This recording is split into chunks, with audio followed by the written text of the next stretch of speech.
안녕하세요. 커먼 라디오 김도연입니다. 유행이 아니라 생존, 선택이 아니라 필수. 눈 깜짝할 사이에 우리 앞에 이런 의미로 다가선 단어가 있습니다. ESG. 기업이 지속 가능하려면, 또 우리 사회가 지속 가능하려면 이제 피할 수 없는 기준이죠. 친환경, 사회적 가치, 바른 지배 구조, 이 세 가지를 뜻하는 Environmental, Social Governance. 이 세 단어의 첫 이니셜, 바로 ESG 이야기를 커먼 라디오가 이번 주 기획 인터뷰로 진행해 왔습니다. 그런데 보통 ESG 하면 기업이 경영하는 기준이다, 이렇게 단순하게 생각하곤 하는데요. 하지만 ESG는 기업 경영뿐만 아니라 정부의 정책에도 해당됩니다. 지자체도 이 거대한 파도를 비껴갈 수 없다는 뜻이죠.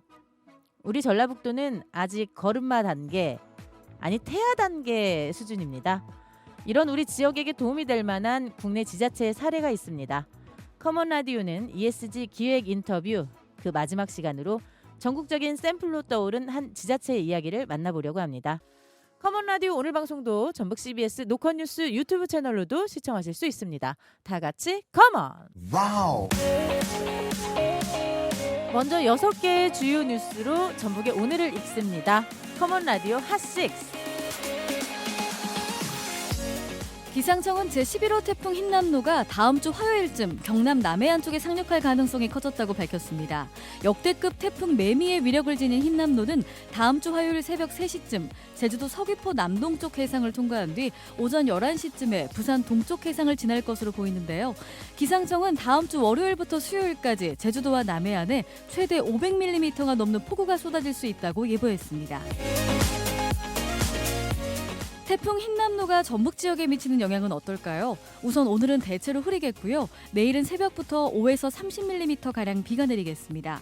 그리고 모레 주일부터 다음 주 초반까지 태풍의 영향으로 비바람이 몰아칠 전망인데요. 전북 농업기술원은 농작물과 시설물 피해 예방을 위한 배수로 정비 등 사전 준비를 당부했습니다. 정읍에서 발생한 부부살인 미수 사건과 관련해 흉기가 추가로 발견되면서 경찰의 부실 수사 논란이 커지고 있습니다. 자세한 내용 오늘 사사건건 코너에서 송승민 기자가 짚어드립니다.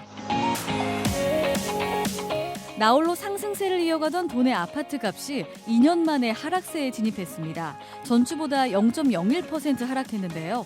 지역별로는 군산시만 사정동 위주로 소폭 상승했고요. 전주와 정읍 등 전북 전체가 하락으로 돌아섰습니다. 그동안 상승세를 이끌었던 소형 아파트 가격이 떨어지면서 도내 아파트 가격도 하락세에 접어든 것으로 분석됩니다. 20년 가까이 활용 방안을 찾지 못해 배추밭으로 전락한 김제 공항부지의 용도 폐지가 급물살을 타고 있습니다. 전라북도는 소유권 이전을 통해 대통령 공약 사업인 농식품 웰리스 플랫폼을 구축한다는 계획입니다. 익산 미륵사지 세계유산 미디어 아트 페스타가 60m 길이의 대형 무빙 스크린에서 펼쳐지는 미디어 파사드의 무대를 시작으로 내일부터 한 달간 진행됩니다. 지금까지 커먼 라디오 핫6 아나운서 양송이었습니다.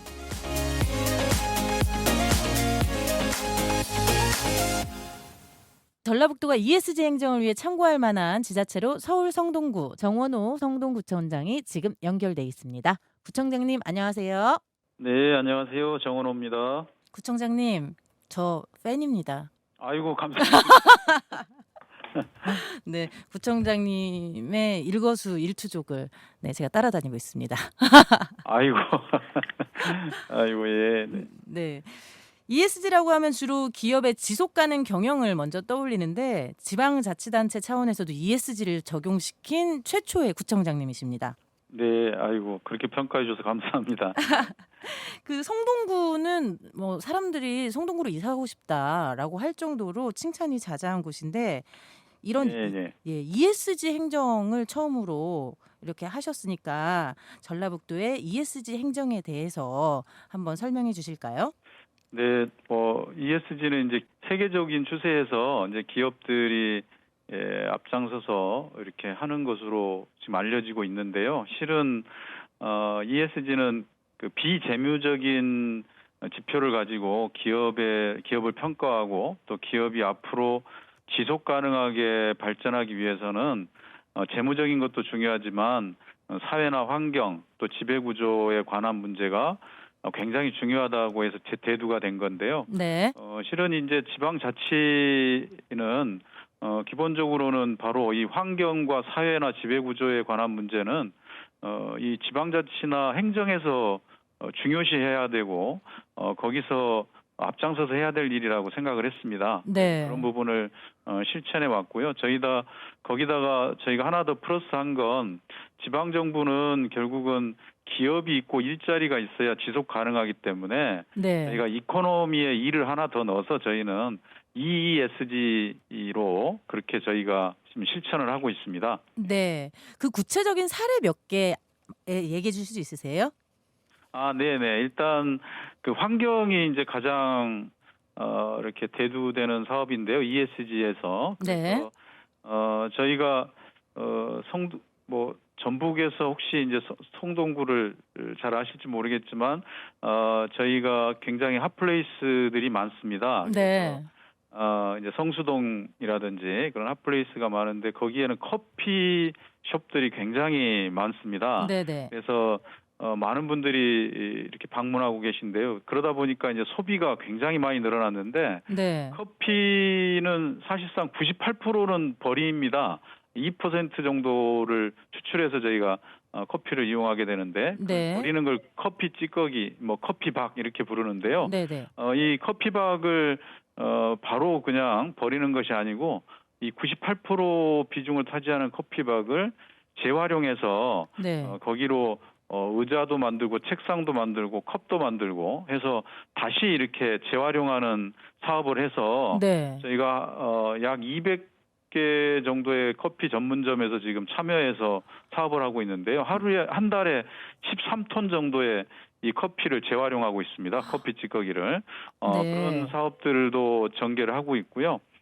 그리고 지금 서울 같은 경우 예를 들면 아파트들은 이 분리수거함들을 만들어서 요일을 정해서 이제 배출을 하니까 분리수거가 깔끔하게 돼서 이게 재활용률이 높습니다. 선별률이. 근데 네. 일반 주택지 같은 경우는 그런 장소들이 없기 때문에 재활용 봉투로 내기는 하지만 이게 선별이 잘 안 돼서 대부분 선별률이 떨어져서 우리가 재활용으로 내놨지만 결국은 재활용은 50%도 못하는 그런 결과가 나오거든요. 그래서 네. 이걸 저희들이 일반 주택가에도 그런 재활용 선별장을 아파트와 같은 선별장을 100여 군데를 설치해서 이걸 요일을 정해서 수거를 해서 저희가 재활용 선별률을 45%에서 72%까지 끌어올렸습니다. 그래서 와. 이 쓰레기를 버리는 걸 대폭 줄이고 오히려 재활용을 함으로써 소득을 만들어내는 그런 일들을 지금 진행을 해왔습니다. 네. 기사에서 봤을 때는 버스 정류장이 굉장히 멋있던데요. 네네네. 그것도 어쨌든 사회적인 갈등 문제, ESG와 관련이 있는데요. 네. 이제 ESG의 소셜에 있어서는 사회적 갈등을 줄여야 되는데 그러기 위해서는 사회의 포용성을 높여야 됩니다. 네. 그래서 사회적 약자들이 이용하는 공간들에 대해서 굉장히 편리하게 바꿔놓는다면 이 사회적 약자들이 굉장히 이용하기도 좋고 갈등도 최소화되는데 버스 정류장이 어떻게 보면 지하철보다 더 이용하기가 어렵지 않습니까? 네네. 이 버스 정류장이라는 게 겨울에 춥고 여름에 덥고 미세먼지로부터 가장 심하게 노출되는 곳인데 이곳을 저희가 가장 편한 곳으로 만들어 보자라고 하는 계획하에서 스마트 쉼터 버스 정류장 쉼터를 만들었는데요. 네. 그것이 이제 한 달에 약 25만 명 정도가 이용하는 그런 시설이 됐습니다. 그래서 안전하게 버스를 기다리면서 이렇게 시원하기도 하고 겨울에는 따뜻하고 또 미세먼지도 제거하고 코로나 시대 때는 이 방역 조치를 할 수 있도록 그렇게 또 이 살균기까지 설치를 해서 이렇게 이용할 수 있도록 했습니다. 네. 네. 이렇게 환경에서 소셜까지 이렇게 사회적 약자를 품는 포용성까지도 키워서 사회를 지속 가능하게 하는 그런 여러 가지 정책을 말씀을 해주셨습니다. 이런 아이디어는 도대체 어디에서 나오는 건가요? 이건 이제 주민들께서 이게 불편 사항으로 제출을 하십니다. 이렇게 민원이라고 흔히 부르는 내용으로 네. 어떤 것이 불편하고 어떤 것이 불편하다고 하면 그걸 해결하기 위한 노력을 직원들하고 함께 합니다. 그러면 그 속에서 아이디어들이 나오고 이제 그게 실천돼서 성공하는 이런 작품들이 나오게 되는 거죠. 예. 네. 또 지배구조의 얘기가 또 여기서 나오는 겁니다. 이렇게 네. 소통이 잘 되는 지방자치단체 안에서의 구조도 너무나 건강하다는 거죠. 이렇게 아이고, 네. 네, 제가 너무 팬이어서 그래요. 네, 감사합니다. 네. 해외에서도 주목할 만한 사례를 보여주는 지역이 있다면 소개해 주실까요? 예, 그 뭐 여러 지역이 있습니다만은 우리도 잘 알고 있는 지역이 이제 스웨덴의 말메인데요. 네. 말메는 그 말메 눈물로 우리 저 나라에 잘 알려진 동네인데 그게 2002년도에 워낙 거기가 조선소가 발달한 곳이었는데 네. 조선 사람이 우리나라로 대거 이제 우리나라를 비롯한 아시아로 넘어오면서 이 스웨덴 지역에 조선 사람이 쇠퇴하면서 그 대표 주자인 말메가 쇠퇴하고 거기에 약 45층짜리 높이의 골리앗 크레인이 있었는데 이 크레인을 우리 현대중공업에 1달러에 팔면서 말미의 눈물이라는 걸로 해서 우리한테도 유명해진 지역인데요. 네. 그래서 산업이 대거 쇠퇴됐는데 이때 이제 이 시장을 비롯해서 거기에 이제 일마루 레팔루 시장이라는 분인데 이분을 비롯해서 거기에 있는 주민들과 전문가들이 모여서 한 넉 달간 끝장 토론을 합니다. 네. 앞으로 우리 말매가 어떻게 하면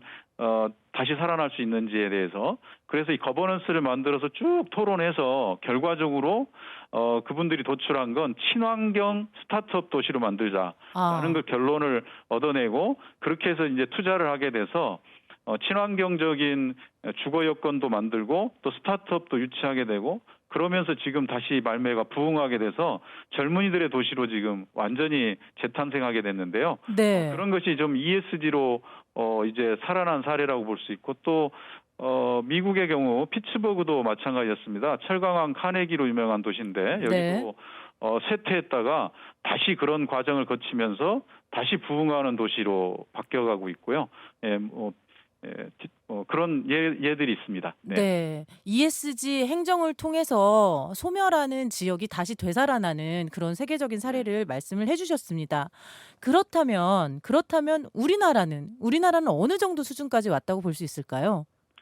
저희는 ESG로 보면 일단 유럽이 가장 좀 앞서가고 있다고 보고요. 거기가 지금 EU 텍소노미에서 녹색 분류 체계까지 해서 거기에 부합하면 세금도 이렇게 인센티브를 주고 네네. 여러 가지 제도를 해서 확장시키고 있고요. 미국의 또 최근 바이든 정부 들어서 온실가스 감축이나 기후위기 대응을 적극적으로 하고 있습니다. 또 우리도 지난 정부에서 2050 탄소 중립 실현이라든지 그린 뉴딜 정책을 통해서 굉장히 앞선 평가를 받고 있습니다. 네. 무디스가 작년 1월에 평가하기로는 저희가 전 세계에서 가장 앞서가는 쪽으로 1등급 평가를 받은 적이 있는데요. 네. 이건 이제 저희들 계획이 그런 평가를 받았던 거고 이후에 이제 저희들이 하나씩 실천을 해가야 되는 과제가 남아 있는 것 같습니다. 네. 굉장히 높은 수준의 그 평가를 받고 있네요. 하지만 정말 실행이 중요합니다. 네네. 현재 지금 우리나라 같은 경우는 뭐 경제가 너무 안 좋다고 하니까 경제 대통령 효율성 약간 이쪽으로 조금 분위기가 가고 있는 상황이고 전라북도에서도 경제를 살리고 일자리를 창출하는 쪽으로만 좀 포커스가 맞춰져 있습니다. 당장 먹고 살기가 힘들다. 뭔 ESG 타령이냐 이렇게 말씀하시는 분들도 있어요. 여기에 대해서는 어떻게 생각하십니까? 이제 회색 코뿔소라는 말이 있습니다. 이 얘기는 이제 회색 코뿔소는 잘 보이는데, 이게 좀 멀리 있으니까 네. 가까이 오면 좀 피하면 되겠지라고 사람들이 생각한다는 겁니다. 그런데 이 코뿔소가 워낙 빠르고 오는 속도가 너무 빠르고 거대하고 그러니까 오히려 아무런 대책을 못 세우고 우왕좌왕하다가 만다 이런 비유해서 하는 건데 기후위기가 바로 그런 얘기인데요.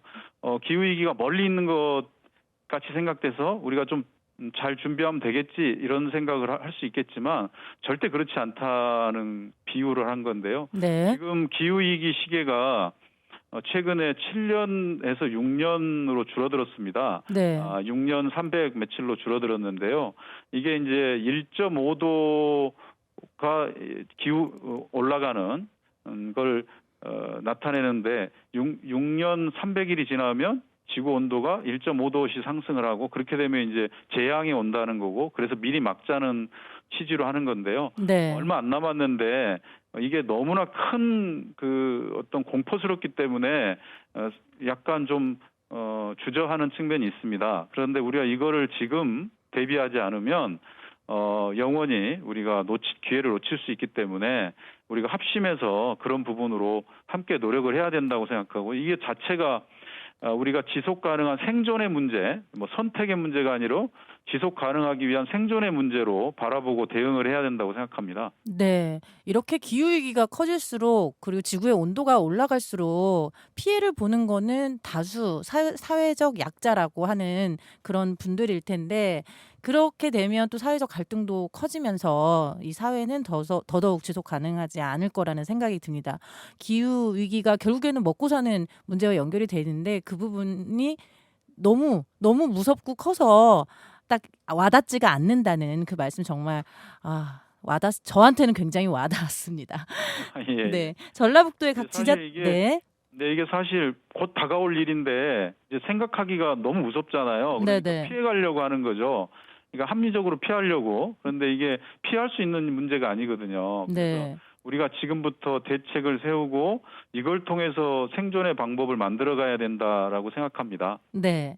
마지막으로 전라북도의 각 지자체 그리고 전라북도민들을 위해서 제안 하나 해주신다면요? 지역마다 특징이 있을 수 있기 때문에 저희가 이제 커피에 착안해서 그런 정책을 만들었듯이 또 전라북도만의 각 시도만의 특징이 있으니까 그 특징을 살려서 ESG 활동을 해나간다면 저는 좋은 결과가 있을 거라고 생각합니다. 네. 네, 정원 구청장님 오늘 말씀 너무 잘 들었습니다. 앞으로도 좋은 모범 사례 계속 만들어 주시기를 바랍니다. 저는 계속 따라다니겠습니다. 감사합니다. 감사합니다. 네, 고맙습니다. 지금까지 우리 전라북도가 ESG 행정을 위해 참고할 만한 지자체로 서울 성동구 정원호 구청장을 만나봤습니다.